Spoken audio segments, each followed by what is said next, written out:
Well, hello everybody. It's that time again. Blair Nightingale here with Market Monday. We're going to head in, look at the S&P 500, give you an idea of what the market is doing this week. We've got news this week. We've got news every week. We've got a chart. We're going to watch the chart. In fact, you can see S&P 500 on the screen making a bounce here in an area. Telling some students on the weekend out in San Jose, California, if you can find patterns, okay, then you can find pivots. If you can find pivots, then you can find buy and sell points. Okay, that is a foundational approach to finding opportunities and managing risk in the stock market. There are skills and tools we add on top of that, of course, but that is the foundation of technical trading. So we're going to get into that as well. Appreciate each and every one of you being on here. Of course, I know many of you will watch this by recording on YouTube, on Facebook. We've got friends joining us from both. Remember, if you're on live tonight, you can always drop your name, a question, a comment, anything you want right there in the comment box, no matter where you're joining us from. So please feel free to do so. I love to know who's on in the evening. In fact, I got out to San Jose this past weekend, and I met some people who actually were on here fairly regularly watching the Tradeway webinars, but I didn't actually know their name. There's never been an introduction online, and we were able to do that in person. So that was pretty fun to see and just see how many people out there across the country are joining Market Monday and learning from week to week and preparing their week by joining as well. Love that. Love to hear that. But if you're on tonight, you don't have to wait till I come to your city, although you never know. I might come to your city because I do go to a lot of places around the country with Tradeway. But you can always drop your name in that comment box. And also, as we go through, if you ever have a question, I say good questions are good answers. So go ahead, drop your question in there. Finally, if you haven't yet, go ahead, like and subscribe right there on Facebook. Just pop that like button there and it will subscribe you for anything that we do in the future. And you'll know what is going on as well on YouTube. You just ring that bell and subscribe and it will give you notifications. And you'll know what's going on because we have great programming all through the week right here on Tradeway TV. So that said, you guys, couple of things to go through as you look at this. Now, one thing I want to highlight tonight, I mentioned patterns. Now, the foundation of how I learned to approach the markets here in the Tradeway community really comes down to patterns. The market makes patterns, support and resistance, okay? Yes, there are different ways to trade. There are other tools that help us trade and understand the probabilities in trading, and we use and work those numbers over time. Okay, there are indicators that help us understand the momentum in a stock, oversold conditions, overbought conditions. We can see even on the screen here, we have moving averages that give us a psychological level for buying and selling. You'll notice we came right down into this 200-day moving average level here. We use all of these things, but to not obscure the one thing, this is the one thing I'm reminding those who've done plenty of trading and maybe those who've just started, but also I'm reminding those who are absolutely brand new beginners, because if I know one thing, I know Tradeway will train a lot of people who have had zero previous experience in the stock market. I see it on the webinars that we do all the time, and I see it in the ballrooms that we train in all over the country all the time. People who have no prior experience in this. Perhaps they've had a financial advisor over the years. Perhaps they had opened a brokerage account of some kind and had a little bit of stock in it, or whatever the case might be. Even that, for many people, would be more involvement than, again, what a lot of the people who come to Tradeway have learned. So there's a place for the experienced to get even better, but there's a great place here at Tradeway for those who have no idea, okay, how people approach the financial markets. After all, Tradeway, our mission, as we've quoted for years, is to break down the confusing world of finance. Okay. And a lot of things in Wall Street, on Wall Street, it's almost like it's confusing on purpose. Okay. There are terms and lingo for things that we already have words for. Thank you, Wall Street. How about up and down? Up and down. Well, they don't say up and down typically. They say bullish and bearish. Okay. Things like that. Okay. But the central tool, the number one tool that I have seen in my own life when I first started learning this, and what I see in the lives of countless, thousands of people who come into the classes, come on the webinar just like this and go, I didn't think I could do this, but now I believe I can. And that tool is finding a pattern in the stock, learning technical patterns, and using support and resistance lines. Support is the floor, resistance is the ceiling. You find a stock that moves faithfully. We like to say reliable, predictable, repeatable from the support level to the resistance level or otherwise, right? Resistance to support. And when we find that, we have identified price action. That tells us where there are pivots. When we identify consistent pivots, we can begin to build trades, okay? We can begin to build trades, and that is directional technical trading. Another fancy way to say you have a plan on how to, or I should say when to buy and sell. That's what everybody wants to know, right? If anybody's ever asking me a question, they're bringing up a stock ticker, right? What's the company? And they're saying, Blair, what do you think of this stock? That's the question. But what does it really mean? Should I buy it? And the question that I think comes next that many investors and even traders to be don't ask is, well, yeah, but when am I going to sell it? Why am I going to buy it? And when am I going to sell it? Okay. Well, I'm going to sell it, Blair, when it goes up, right? When it gets bullish. Okay. How much? How much up? Okay. Just up or a lot up or a little up? And how will you know? How will you know? Well, what if there was a way to know where it tends to, isn't guaranteed to, but tends to go up, stop, and then drop? That's one thing you don't want when you buy stock. You don't really want it to stop, and you don't really want it to drop, but sometimes it does, right? That's just how stocks go. It goes up, it goes down. Are we looking at it from a long-term investment perspective? Or are we looking to buy and sell the stock?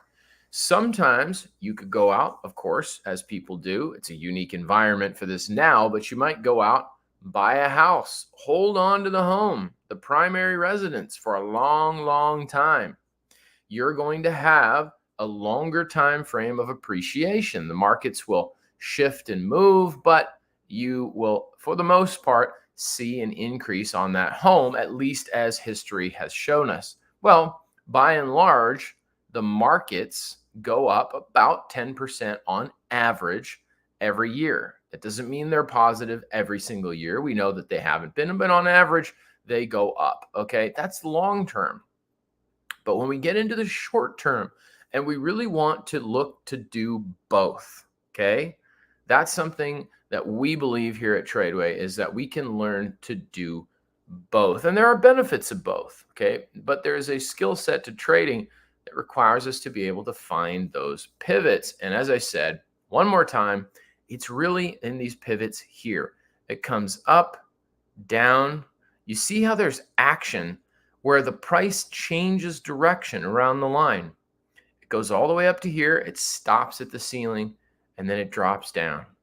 It goes up and stops at the ceiling, and then it drops down. It actually doesn't drop down all the way, does it? It tries again to go up, but it doesn't even get back up to where it was the last time. And it what? It stops and it drops. Okay. Then it does the same thing here. It stops and it goes up. And it stops and it goes up. So we have students who, as we've done some time ago now, you can find here cataloged on YouTube. We looked at an options preview. I'll just say this very quickly. I tell people all the time, you paid a certain amount of money for your home.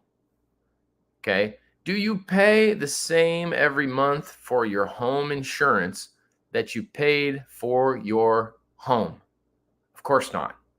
You pay a certain amount of money for the asset, but you pay a different amount of money for the insurance that is connected to the asset. If there's a fire in the home and your insurance is going to cover it, whatever premium you paid on that insurance for that month, let's say for the month of September, you actually, now your insurance is worth significantly more to you than the premium you paid that month, right? It's the same thing with, say, a car. If I paid $100 on my car insurance for September and I got in a wreck or somebody hit me, okay, that car insurance I bought is worth a whole lot more than $100 now. It's worth whatever the damage it's going to cover. Let's say $5,000 on the car. The value of that insurance increased significantly to me because of what happened to the car, the underlying asset. Well, stocks have insurance too. The stock is the underlying asset. It's the valuable asset. But the insurance contract, okay, is what we call an option. When I come in here and I look at a chart like this, we're down into this zone. I have students that know how to go out. They've learned how to do this and buy options. And as I'm looking at this with them, and other Tradeway coaches have been helping people, we're going, okay, we're not comfortable buying options that make money when the market goes down, put options or other kind of, we call them down plays for our new students, but they're bearish strategies, right? Bearish is down. So we don't want to look to do that. Is that because we knew for sure that the market was going to fall?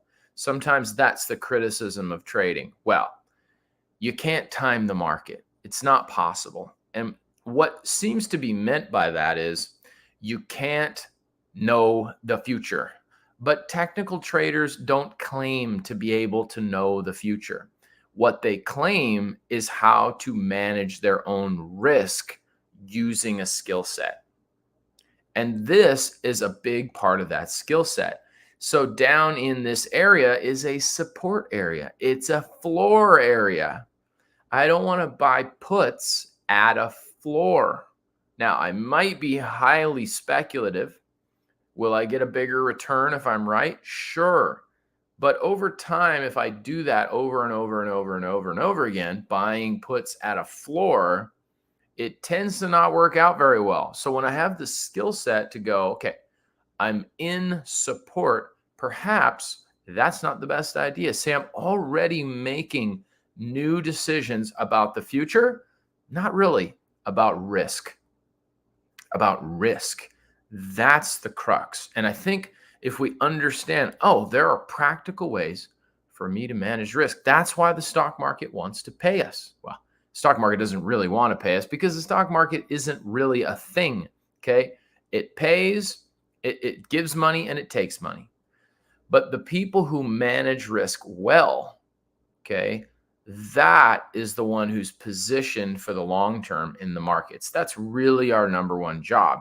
So you'll notice in the S&P, I haven't talked about any news. I haven't talked about any politics. We talked about this a little bit last time. I haven't gone into any of that at all. I'm going to give you a couple of news items to watch for this week that I believe are important. And we're going to talk about another one that happened over the weekend that is affecting our world, to be sure, but it certainly is affecting certain aspects of our economy, at least in the short term. But I haven't gone into any of that yet. And here we are, okay, being able to measure, look at the price, okay. Again, it doesn't tell me the future. It doesn't tell me what the stock market is guaranteed to do. It tells me what I'm going to do and what I'm not going to do, right? Which is just as important in the market. The action we take and the action we don't take. As a musician, one of the things you learn and is talked about, if I've got some musician friends out there, you'll relate to this, but I think everybody can understand the point. Sometimes, when you're learning to play an instrument, it's not what you play that matters, okay? Only. It's a lot of what you don't play. And the more you mature in certain things, it's not just what you do, it's what you don't do. That couldn't be more true in trading. And you can see here as I zoom in now, we'll look at this pattern. We got a nice move up off of the S&P. Now it failed here at the what? At the 10-day moving average. Okay. Now it's slightly above that up to the 20-day moving average, which is this white line right here. So I mentioned earlier, we use some of these tools. They can act as support and resistance. It's not only these white lines here, okay? But how long does a pattern last? Okay, we like to say until it doesn't, okay? Because again, we don't know the future. But if we just discounted the pattern entirely down here, well, then what I find is traders go and they look back at a nice, solid, clean pattern and they go, now, geez, it actually did the thing that patterns do. And I just ignored it. Or maybe I went against it. And I wish I had just gone with it. I went with the pattern. And what we do here on the S&P is just to get a sense of, is it closer to support or closer to resistance? The closer it is to support, the more risk I feel shorting the market. If it's closer to resistance, the less risk I feel shorting the market. Okay, it depends on the situation, but as it comes into a resistance zone and begins to drop again, okay, I'm always waiting for a confirmation of the pivot. But as it begins to do these things, I have information that can help me make decisions. Now, this isn't to say that I leave the news out of it entirely, okay? But I don't want to get so caught up. We've spent a good amount of time here on Market Monday talking about the economy, the news, where markets are heading, what I think about interest rates, consumer spending, the job market. I told you guys in very, very plain language, not too long, just a couple episodes back, not too long ago, that I feel like where we're at economically, even though it is holding stable for the time being, and it may continue to do so for longer than many think. Okay, it may, but there's no question. There are plenty of cracks in the foundation. There are plenty of things. I imagine that little boy holding his finger in the dam, but maybe he's using multiple fingers to hold that dam from breaching fully, right? Because that's how the economy feels. Now, not everybody fully agrees with that, by the way, right? You can go out and find a rosy picture. Okay, yeah, things are just getting better. Things are getting better. Now, I've mentioned this to you before, and this will take me into the news. For example, this week on Thursday, there is an inflation report. So every month, we get the inflation report for the previous month. And that takes us to a little bit of the news. If I go over to this chart right here, this is the XLE. This is the energy ETF. What does that mean? Okay, this is an exchange traded fund. It just tracks the S&P energy sector. So it's a quick shot, okay, of what the energy sector has been doing. You'll notice we got a big gap up today because of the attack in Israel, okay, and some speculation that oil and gas may see a spike from that. Now, most don't expect that to last very long, but we'll see what actually happens, okay? For now, it's spiking up. But if you'll notice here, as I go into the bottom of the screen where the date is posted, this right here, a little further. Okay, right there, that's September 1st. So you notice for the majority of September, which would be this, okay, they were quite a bit higher. Now, this is into these all-time highs here. Okay. That's where we've been. So we've been floating around that. That's higher than it was in August, which means I'm watching for the CPI print this week to see if those oil and gas prices, for example, push it higher. Now, this ties back to what I was saying with the rosy picture. Okay. Economists make a low prediction, a very low bar. And then if the news is better than the very, very low bar that they set, then they say this is positive. Well, maybe. Inflation for most American households and families, and I've dug into this a little bit more over the last few weeks. In fact, I was speaking to one of the Tradeway coaches and I said, I'm seeing the numbers. I'm seeing the jobs numbers that came out last week. Very positive. Okay. It was a big day on Friday in the market. Jobs numbers came out. But when you dig in a little deeper, you find that a lot of the jobs that actually came into the report, meaning the job market really grew, a lot of new jobs, a lot of them are not full-time jobs. Full-time employment has dropped considerably, where part-time employment has grown considerably. Those kinds of factors are not immediately clear in a lot of the headlines that are fed to everyday America, right? That's just one example of things that perhaps, I'll say it that way, are a little bit rose-colored glasses, as they say, to look at the economy and go, yeah, it's actually doing pretty well. Yeah, but what about this other piece? What about this other thing? Now, I'm not saying that our market has to collapse tomorrow or I'm unhappy about it. Okay. Clearly not. That's not what I want. I know what to do if it does that. I have skills and tools to trade that. Okay. Right. That's what we teach here. Right. All of our students are learning those same skills, which, by the way, for example, one example is we could go and use put options. Okay. We could do that. But the point is that these reports don't always tell the exact full picture. And if we set the bar really low and beat a really low bar, did we really beat anything? And does that really help the millions of American households that are at record high credit card debt and living paycheck to paycheck? We will see. I had a friend tell me earlier today, in a very hot market here in the United States, I won't say specifically where, but somewhere where just a short time ago, it was incredibly easy to sell your home.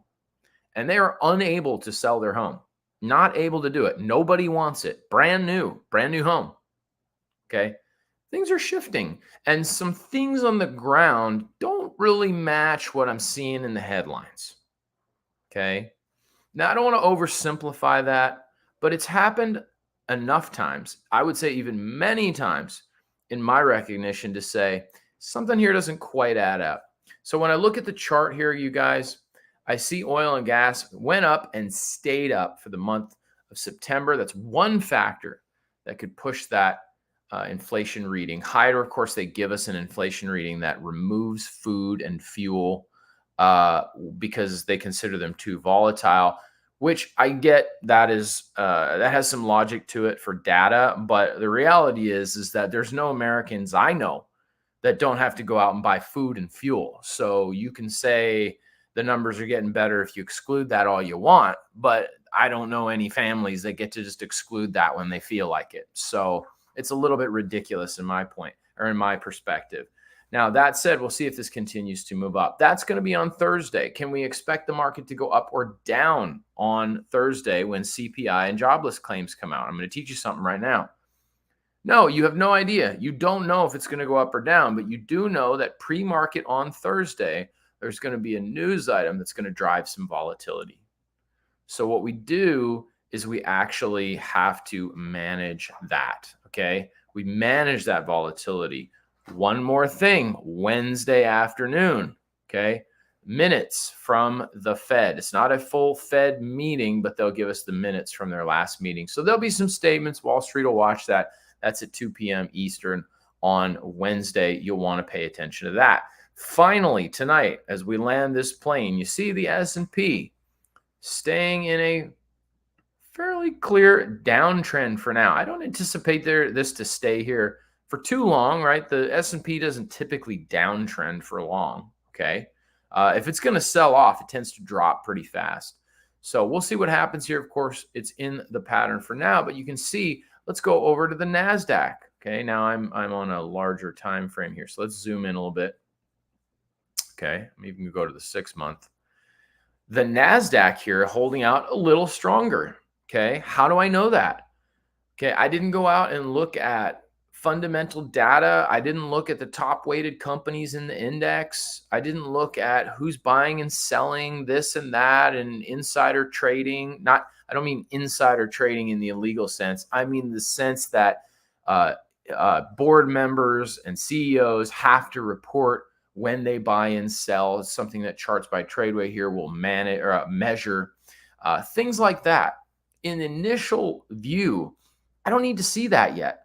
Not as a trader. What I need to see here is the lows are the same. It hits the floor, it moves up. It hits the floor, it moves up. It hits the floor, it's moving up. But the floor is not getting lower.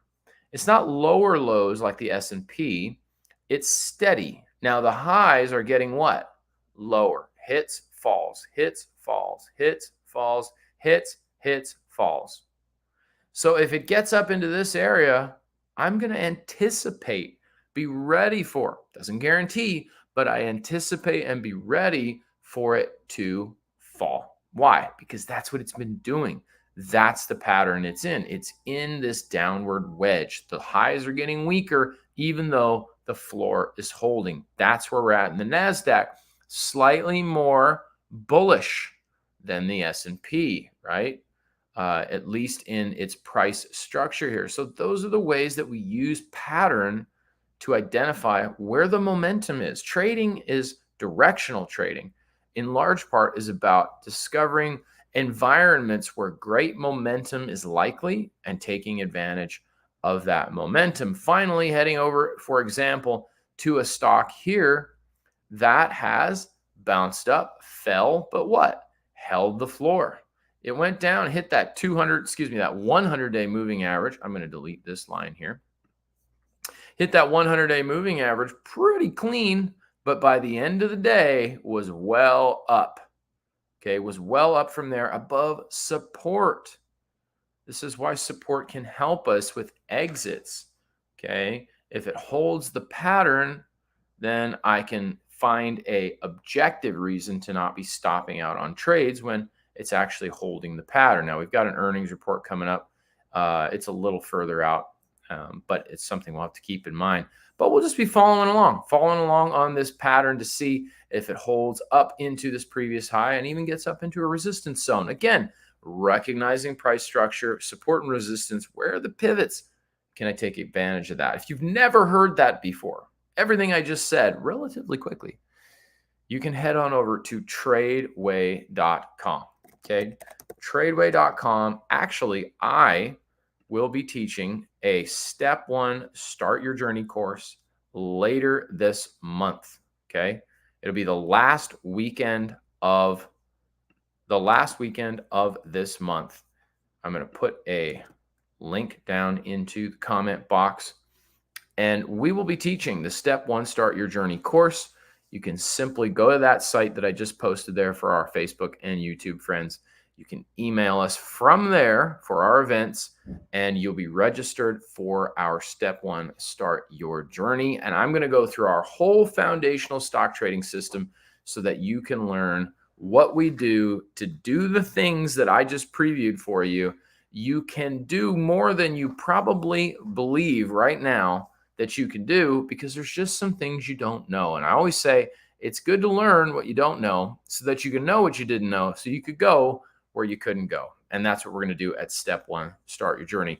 Guys, thank you so much for being on here for Market Monday tonight. This gives us a preview of the week, holding for where we're going on the S&P in that support zone. I did want to say we will have a prayer meeting tomorrow at that same events tab. We'll specifically be praying for Israel tomorrow. So please come and join us and lend your prayers as we come together to pray over the people of Israel, our leaders, what they should do, wisdom, and that God's grace would just stretch out over many things that are happening right now in the midst of a very great shaking. And I said to some folks on the weekend as I was preaching at the Sunday morning service, we want to pass through the shaking, but we don't want to be shaken. So how can that be established? Well, one of the things we can do is come together and pray. So I invite you to come and join that as well. That is tomorrow. If you're watching this on recording, it is October 8th. If you're able to join us on the 9th, please do. Thank you so much, everybody, for being on here. I appreciate you, and we'll see you again next week for another episode, Market Monday, and we'll see you then.